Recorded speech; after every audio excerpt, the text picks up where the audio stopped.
This is breaking news from Bloomberg.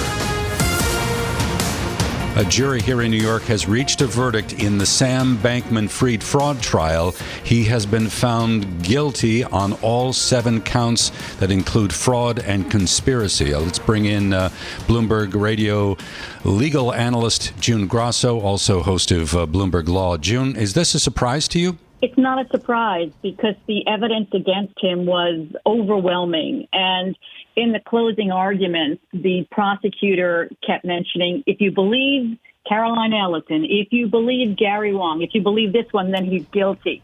And it was really a masterful close. But I think what did it is Sam Bankman-Fried took stand in his own defense. And when a defendant takes the stand that way, the whole thing in the jury's mind becomes a credibility game. How credible do they find him?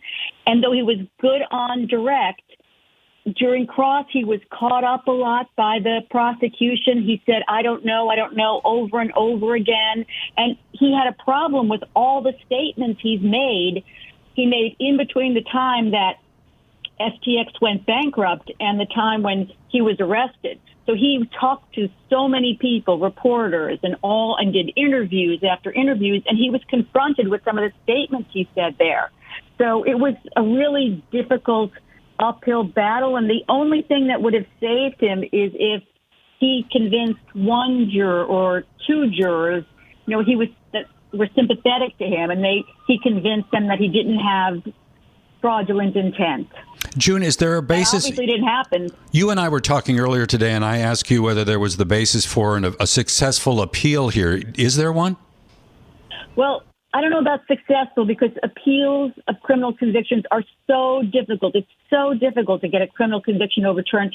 But the defense certainly has a lot of grounds to work with. I mean, the judge made so many rulings that were against the defense here, and one of the ones that comes to mind, actually a couple come to mind, but one is that the judge decided not to allow him pursue an advice of counsel defense, which is a defense that my lawyers, I relied on my lawyers in this case, and that's why I did what I did. So that was a big thing, and the judge also didn't allow some of the expert witnesses he wanted to call. So in the end, it basically was Sam Bankman-Fried testifying in his own defense. So those are grounds for appeal, certainly. I also want to say, Doug, that keeping the jury, telling the jury that you're going to stay here till 8:15, and then they come in at, close to 8 o'clock. This is like a typical Friday verdict where the jurors feel pressured to come in with a verdict. And I think, the judge keeping them overtime didn't help Sam Bankman-Fried, despite the pizzas that he got and the Ubers. When it comes to sentencing, what we are learning now is that he's been found guilty of all 7 charges that include fraud and conspiracy. In terms of what he could be facing, is it not decades in prison? It is decades in prison, but, the judge doesn't have to sentence him to decades in prison. I mean, look at what happened in San Francisco with I can't think of her name right now. The blood testing machine. Yes. Oh, the Theranos case. Right. Theranos case. So Elizabeth Holmes. So, she got under 20 years. She got 14, I think it was. So, I mean, he doesn't have to sentence him to that much, but a lot of money was lost here, and that's in the calculation.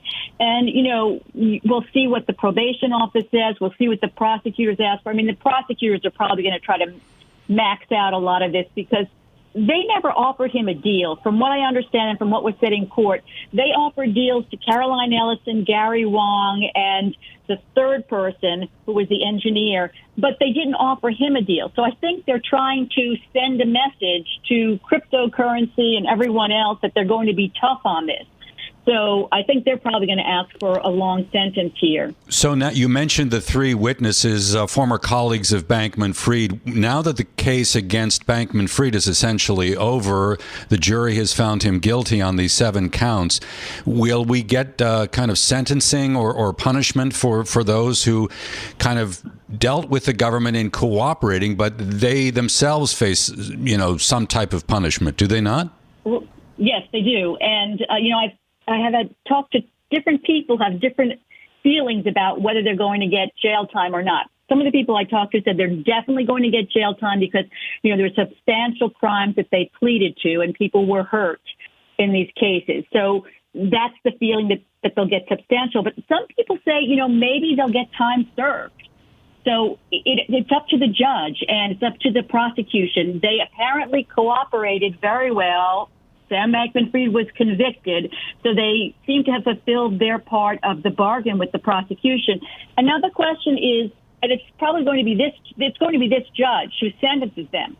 So he'll have to determine, what he thinks is sufficient to send a message that, it's good to cooperate. If you cooperate before trial, you can get a deal. But at the same time, send a message that you don't get off scot-free when you cooperate. There is a consequence to doing what you did. And let's face it, they pleaded to some very serious crimes. They're involved in this in many ways, and they were changing code. They were changing the balance sheets. I mean, there was a lot that they were doing in this case. So I think that they'll get some serious jail time, but definitely not as much as Bankman-Fried's going to get. Well, you mentioned the judge, Lewis Kaplan, the U.S. District Judge here in New York. How do you think he did in running this proceeding? Oh, don't ask me that question, Doug. I mean, I just saw that. To me, it seemed like a lot of his decisions were pro-prosecution. Okay, well, let me ask it in another way. What is he known for based on trials in the past of this, similar nature? He's known for being a very good judge and running a very tight courtroom. When you're a reporter and you go in that courtroom, you don't want your phone to go off, Doug, because if it does, you could end up in jail. So, I mean, he runs a very tight courtroom. During the cross-examination of Carolyn Ellison, there were so many objections, and he sustained so many objections that the defense couldn't even get their rhythm in cross-examination. When you're cross-examining, and even direct rhythm is a lot about what it's about. How you manage the cross-examination. If you keep getting interrupted and you can't ask the questions, it can ruin that. So now, and apparently the crosses, they made very little headway on the cross-examinations of the three major witnesses, the three witnesses who flipped. So he runs a very tight courtroom, is what I'll say. And remember, he's also the one that threw Bankman-Fried into jail before the trial, despite the fact that he had this huge bail package. And the fact that the defense came to the hearing expecting to agree to a gag order. And instead of the gag order, the judge said, no, you're going to jail. So, and that's, that makes it much more difficult for a defendant to prepare for trial and for his attorneys to prepare for trial. So this judge is not fooling around. And if you're just joining us, we're talking about the trial of Sam Bankman-Fried. The jury tonight in New York has found him guilty on 7 counts, including fraud and conspiracy. And I'm speaking with June Grasso, our in-house legal analyst, and we were talking about Judge Lewis Kaplan, what he is known for. So will the judge allow a period here now for defense to file an appeal if they so choose, before he then moves to the sentencing phase? I think the sentencing will happen first. The defense is definitely going to appeal, and they have a certain amount of time to appeal. That's going to happen. They're going to file their notice of appeal. They're probably going to file for a motion notwithstanding the verdict. I mean, all that stuff will happen. But I think even he'll be sentenced before the appeal goes through. And the appeals can take so long. They'll file for a notice. They have to get back all the transcripts of what happened at trial. They have to prepare and in their briefs and stuff. So it's going to take a long time. And, he's going to be sent to prison. So in the interim, he'll be confined, I would imagine, to some type of jail situation, right? Awaiting sentencing? I think he'll probably stay. He's at the Brooklyn Detention Center, I think. So I think he'll probably stay there pending so what happens now is not only does the prosecution and the defense, prepare their sentencing requests and recommendations, and I'm sure some people will write in, have letters written in, and also the probation department will do a report on him and where they think he should be sent and where and how much time they think he should get. So that all takes a while. But I don't know if the judge has set a sentencing date. We just got it now, just the moment that you uttered those remarks, June. March 28th. That can't be it. Right, I'm looking at March 28th. That's got to be 3 months from now. Yeah. So, that's giving them plenty of time to make their arguments. But I think, in a case like this, the judge has sat through the entire trial, the pretrial motions and all that. So, they can submit their requests and the prosecution can ask for max and they could submit their arguments. But he already knows what happened in this trial and he has his own opinion of Sam Bankman-Fried at this point. So he'll read those and I'm sure take them, into account. He knows it all by this point, right? He knows what was allowed in. He knows what was not allowed in. He knows how Sam Bankman-Fried was on the stand. So, Judge Kaplan has done this many, many times, and I'm sure he'll look at it all and then make his own mind up. Talking to June Grasso, in-house legal analyst for Bloomberg Radio, about the trial of Sam Bankman-Fried tonight. A jury here in New York has found him guilty on 7 counts. The counts include fraud and conspiracy. This is after a month-long trial where he, as June noted a moment ago, took the stand in his own defense. Are there sentencing guidelines now? Yes, there are sentencing guidelines, but I tell you, I don't know what they are in this case, and they also can be very complicated to figure out. So I'm not even going to go there. But I mean, technically, everyone's been saying he could get 100 years, but that's not going to happen. But that just shows you that it will be substantial. June, hold on. I want to bring in our own Angela Moon, a Bloomberg legal reporter who joins us on the line from here in New York. This deliberation really didn't take that long, did it? Right. It took about 5 hours, which is really unheard of. This is very rare, especially for very high-profile criminal cases. And, we knew that the judge was asking the jurors to stay really late into the evening, but, there was really less than 10% chance, really, that we thought the verdict was going to be delivered. But we have that now, which means that the jurors were pretty convinced from very earlier on that this was a fraud case and that Sam Bankman-Fried was really the one who was orchestrating the fall of the FTX from very earlier on in this trial. I just want to be clear that this was a unanimous decision on the part of the jury, right? A unanimous guilty decision, right? Correct. And not only that, they found him guilty of 7 counts of fraud and conspiracy. We were expecting initially that there would be, he would be, found guilty of some accounts, but this is really a unanimous decision, and it means that there was really no question about the kind of fraud, the kind of crimes that he committed.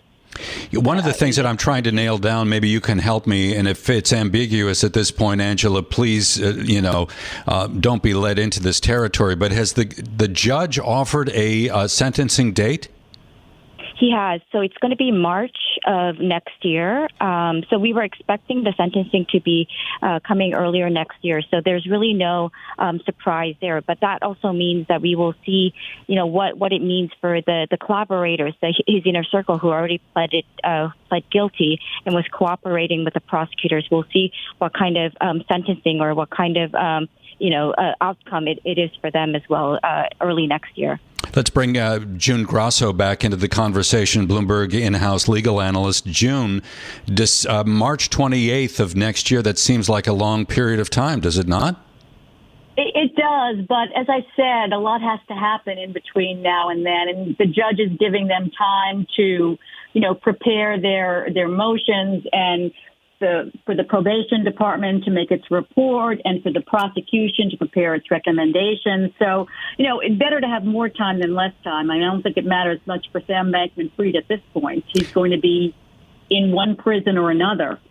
When a judge arrives at a sentencing, and we were talking about sentencing guidelines earlier, is anyone allowed to kind of enter into a conversation with a judge to influence his or her decision making? Well, I mean, you can send.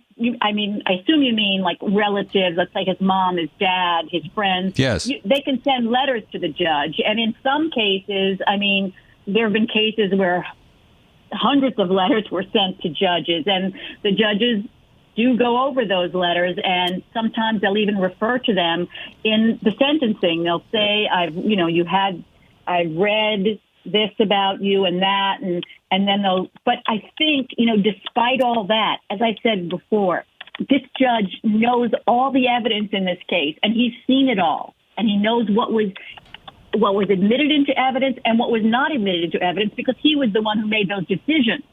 So he knows what happened. And, I think that he will have an idea himself of where he wants to go here. But he'll read the recommendations. He'll perhaps be persuaded by some. But, usually the trial judges know. Yeah, for a man as young as Bankman-Fried, I mean, to be dealing with, and I think you put a figure of, 100 years, potentially worst case scenario after you've been convicted for these crimes? That's just ridiculous. I said it because that's like the outer limit of what people have been saying. He's facing 100 years. That will never happen. Never, never, never. But, I mean, that's just the outer limit if you are convicted of these 7, felonies. So it won't be that. I mean, I don't want to take a guess because I don't want to do that. But, yes, probably between 10 and 20, maybe. I don't know. Okay. It's hard to say. June Grasso there, Bloomberg in-house legal analyst for Bloomberg Radio, and we're talking about the conviction of Sam Bankman-Fried, a jury here in New York, finding him guilty on 7 counts of fraud and conspiracy. Jury here in Manhattan deliberated for less than 5 hours, and the judge in this case, Lewis Kaplan, has now set a sentencing date of March 28th of next year. What should we be looking for next? I mean, if we're trying to read the tea leaves here, June, is there anything to give us guidance on the severity of punishment? Well, we'd have to have someone who studies the sentencing guidelines take a look at it. But, as I said, you look at Elizabeth Holmes. I mean, she was facing far more time when you added it all up than what she got. So, I really don't know how to go about speculating, sort of figuring out. I already speculated, Doug. All right, no more speculating, June. You pushed me, and I speculated. I regret it already, but because I just don't know how the judge is going to go here. But I just think it's going to be substantial. I don't think he's going to get out very quickly. I'm going to throw you another curveball because you're so good at fielding curveballs. In terms of being eligible for parole in a case like this, can the judge going into sentencing set limitations on that, or is that entirely up to the parole board? That's usually up to the parole board.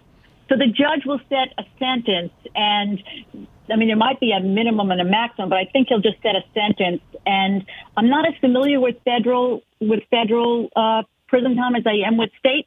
So he'll set a sentence, and then the parole board. And I think in federal, I think we're going to have to get an expert on this because I am not an expert in federal, but I know the judge will just set a sentence, and then it'll be up to parole is a different thing. I don't know if you're thinking about parole or probation. Okay, June, we'll leave it there. Thank you so much. Sam Bankman-Fried is what we've been talking about, his conviction today. Massive fraud that obviously led to the collapse of his cryptocurrency exchange, FTX. Mr. Bankman-Fried found guilty tonight by a jury in Manhattan on all 7 counts of fraud and conspiracy. June Grasso has been in conversation with us. June, of course, Bloomberg Radio in-house legal analyst.